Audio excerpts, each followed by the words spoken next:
Two Chinese nationals have been accused of smuggling a fungus into the U.S. that officials describe as a dangerous biological pathogen. Federal prosecutors allege the pair smuggled the fungus through the Detroit airport. The U.S. Attorney's Office says the particular fungus is responsible for billions of dollars in economic losses worldwide each year. And CBS News Justice correspondent Scott McFarland joins us now. Scott, good to see you again. So what exactly are federal prosecutors alleging these individuals did?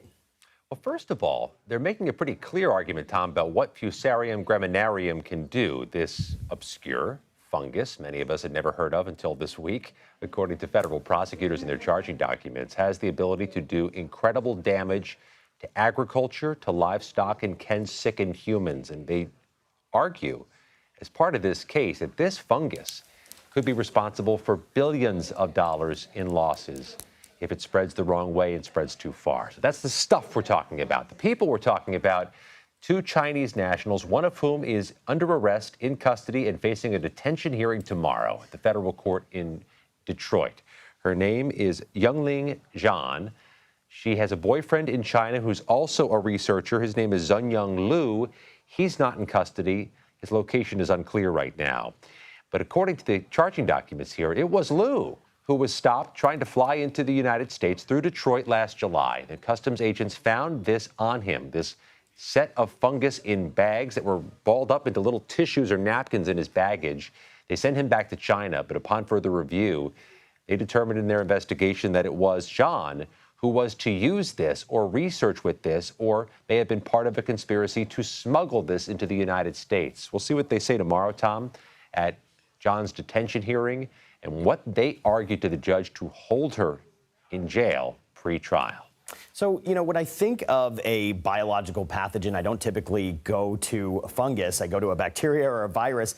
So get us up to speed on this. Just how dangerous is this fungus that they brought into the U.S., Scott? So it's an agricultural item. This is something the USDA would monitor. And of course, it is present in certain ways in certain parts of America, but this is not something that can be transmitted from another country. It's also something you have in a lab in a controlled environment for a reason.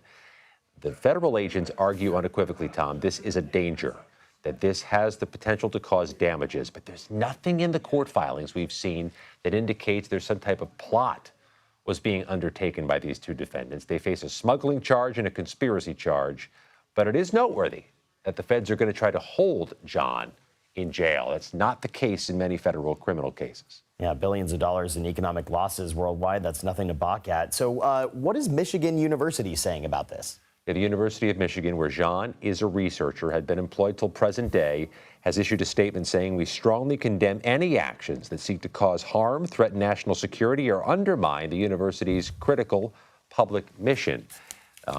The affidavit submitted in this case, reviewed by CBS News, shows that Zhan began working there a couple of years ago and was a present-day researcher at the University of Michigan. But right now, she is an inmate of the feds pending her hearing tomorrow. Such a bizarre story. Scott McFarland reporting for us. Scott, thank you.